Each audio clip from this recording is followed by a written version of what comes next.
చివరిసారి కాబట్టి ఆ తర్వాత మా అబ్బాయి పోటీ చేస్తాడు.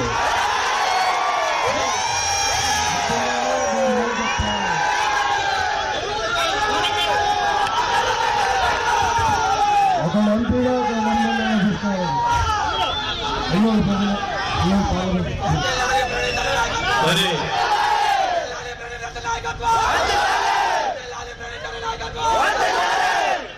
మీ అందరి సహకారంతో నేను గెలిస్తే మీ రుణం నేను తీర్చుకుంటా అని చెప్పి కూడా తెలియజేసుకుంటా ఉన్నా.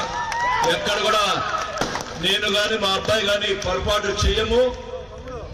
మరి ముఖ్యంగా ఈ మధ్య కాలంలో వచ్చినటువంటి గత 15 సంవత్సరాల నుంచి జరుగుతున్నటువంటి భూ ఆక్రమణానికి సంబంధించినటువంటి సిట్టు ఏపించిన ఏకైక ఎమ్మెల్యే ఎవరు ఉన్నాడంటే నేనే అని చెప్పి ఈ రాష్ట్రంలో నేను